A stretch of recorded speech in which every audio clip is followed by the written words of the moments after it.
Today we are making spicy apple cider water kefir.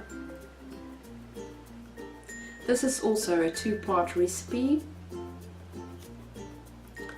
We're going to juice enough apples to make 1 liter of juice. What we're going to do is we're going to add the apple juice, 2 cinnamon sticks, 1 tablespoon of cloves, 1 tablespoon of allspice berries, 1 orange peel, and we're going to put the ingredients into a slow cooker and slow cook it for 3 hours. If you don't have a slow cooker, you can put it into a pot on your stovetop on the lowest heat and cook it for 3 hours.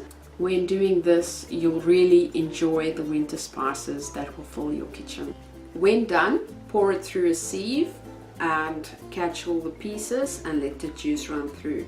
This apple cider is quite strong, so you can dilute it 1 part of apple juice to 1 part of apple cider that you've made. So it will be 50-50.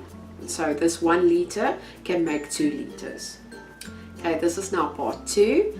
After you've let your apple cider cool to room temperature, you can add your kefir to it.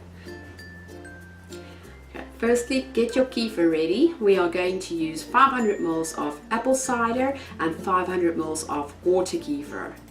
Add it to a bottle or container.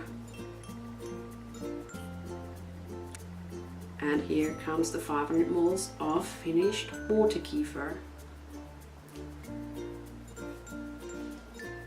This really smells like heaven when you make it. Well, it smells divine. Close it tightly and let it ferment for 3 to 7 days. Keep your eye on it, you don't want your bottles to burst.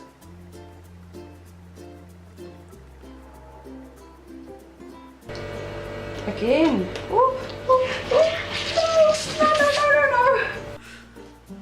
Thank you for watching.